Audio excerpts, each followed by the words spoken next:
Hello everybody, my name is Lindsay Willis.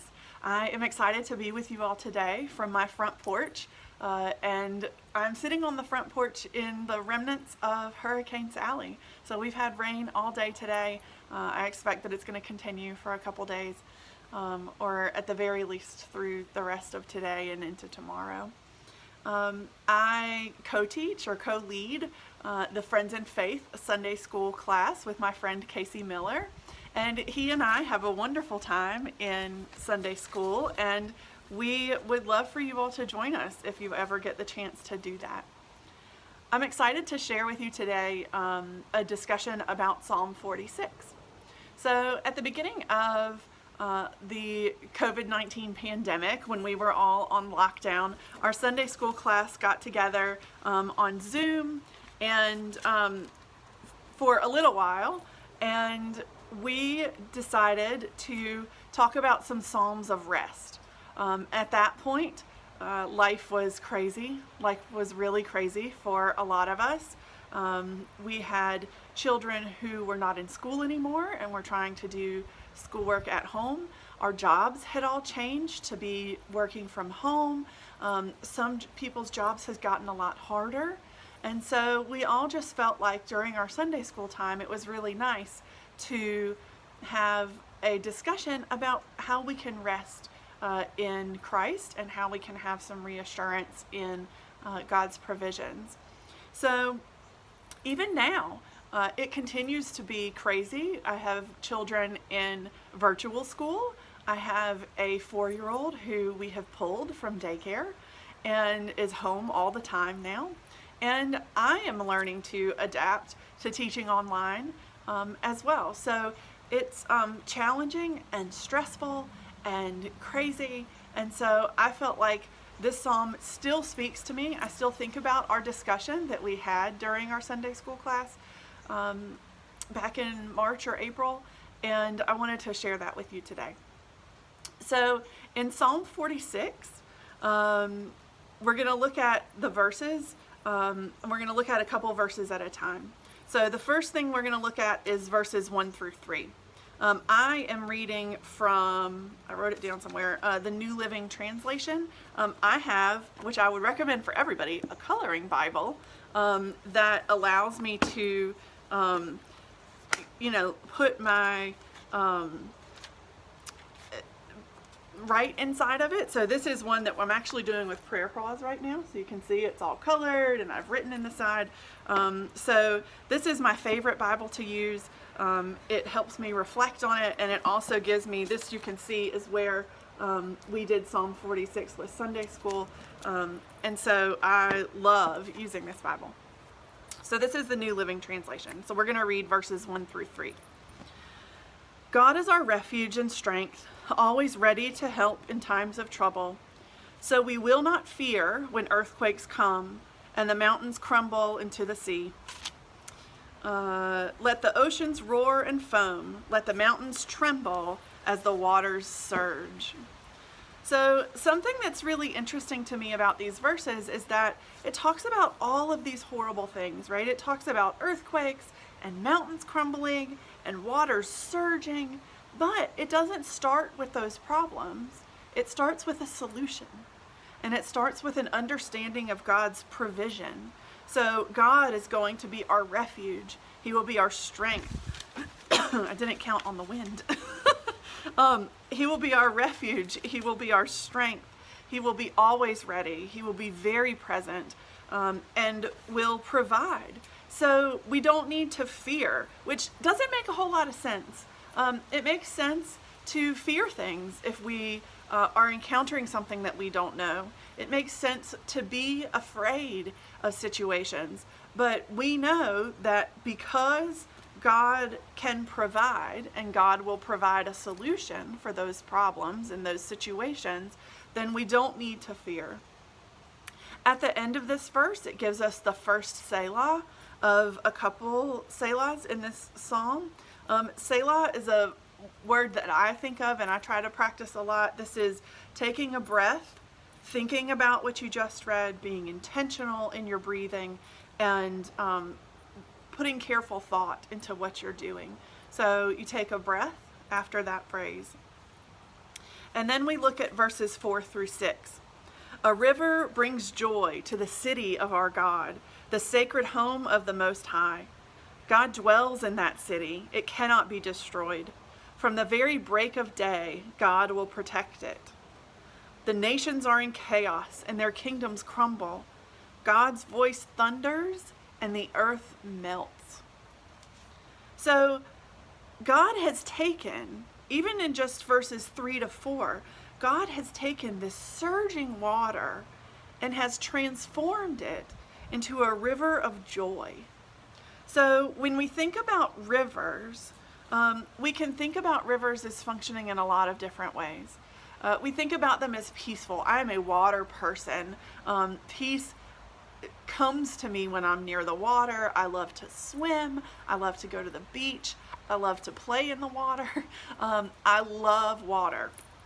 And so water to me is peaceful. It absolutely gives me life. But water can also provide connections. So water is how you can get from one place to another. You can have people living in different places and travel by water to those people. Water can also provide protection. So if you think about a big, vast ocean or a big river, it can protect you from what's on the other side. So when we think about images of water, we think about them as peaceful and life-giving, but it's also protection for God from us, from God for us. And I encourage us to think about that. It gives us a defense against things that we don't like or that aren't good for us, and provides connections to people that we might not already have. So then let's look at the chorus. So this was actually I'm getting rained on a little bit.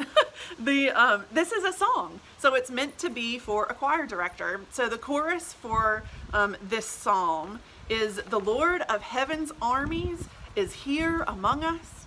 The God of Israel," or the God of Jacob, you might read, "is our fortress." So this again is an affirmation. This is knowing that God is with us. God is with us as a multitude, so the God of armies. So God is with all of us all together, and God is also with us individually. God of Jacob, God of Israel, God is with us personally in that. We should have confidence and serenity in the fact that God is with us here. The next phrases, so we're going to look at 8 and 9. Come see the glorious works of the Lord. See how he brings destruction upon the world. He causes wars to end throughout the earth. He breaks the bow and snaps the spear. He burns the shields with fire.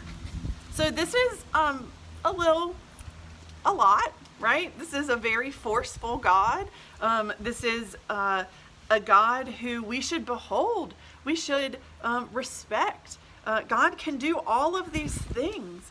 We need to see those glorious works. We need to see where God is working in our lives, even through these problems. Do we have a war that needs to be ended? Do we have a war that God could break the bow of and snap the spear of? My puppy has come to say hello. Say hi. Do we have those things? And we can look at them and see them and recognize them. Next, we're going to read. We're going to go through verse 10. This is a very popular verse, and when we discussed this and when we talked about it during our Sunday school class, I saw this verse in a whole different light. So the verse 10 is, "Be still and know that I am God. I will be honored by every nation. I will be honored throughout the world." So we hear this often, right? Be still and know that I am God.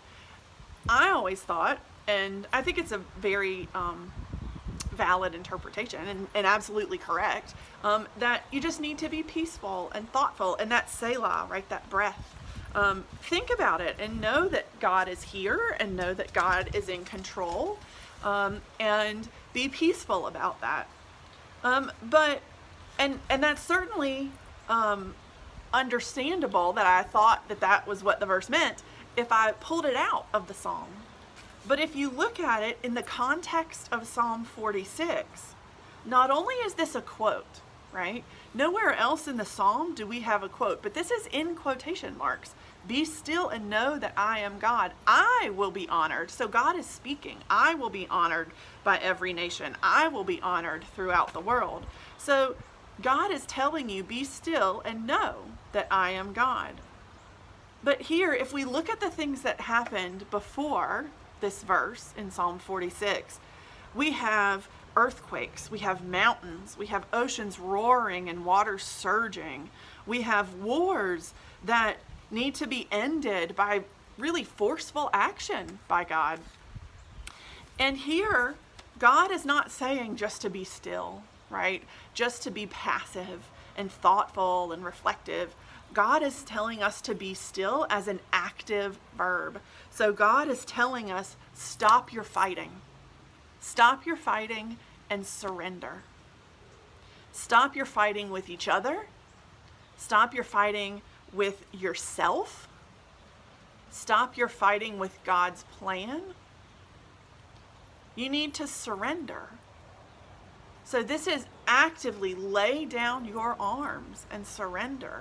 Make it a choice, right? Make it a choice to give your problem to God, to know that God is in control and have that serenity and confidence, and know that I am God. So that institutes rationality into this, right? So before, we shall not fear, right? We will not fear. That seems counterintuitive. But here, if we know that I am God, if we know that God is in control, then that not fearing makes a little bit more sense. It makes a little bit more sense to surrender and to lay down your arms, to stop fighting, and to give that to God. When we were doing this with our Sunday school class, Dave Cramp said something that I still think about all the time. And he said that he's a big sailor. He's sailed some. And he said that one of the first things they teach you in sailing is that if you come upon a storm, you have to lower your sail. You don't keep your sail up and try to fight and try to turn and try to fight the storm. You submit to the storm. You lower your sail, and that is how you get through it. It is not by trying to put your will upon the situation. It is not by trying to figure out, okay, how can we fix this? How can we keep fighting against what God is telling us to do? And we have to lower our sails. And we have to surrender. We have to lay down our arms. We have to be still and know who God is. And then we get, in verse 11, we get to the chorus again. The Lord of heaven's armies, the Lord of all of us, is here among us. We are confident that God is here. We are secure in the fact that God is here. And the God of Israel, our personal God, is our fortress. So that's where we find our strength and our serenity, is through God. And then we have a breath. We have a Selah. We have let's be intentional about knowing what we're doing, and intentional and thoughtful in reading the scripture and in actively laying down our arms. So my prayer for you this week is to start with the knowledge of God's provision and the knowledge that God has solutions, not to start with the worries and to start with the bad things that might be happening in your life or in the world, but to know that God will provide. And if we surrender to God's plans, then we will survive, and that we will find that peace and that life-giving river. I want you to watch for water. Watch for water when it's good and bad, right? The rain today has come and gone, even in the 15 minutes that we've been talking, and is picking up again. The wind is throwing my papers around again.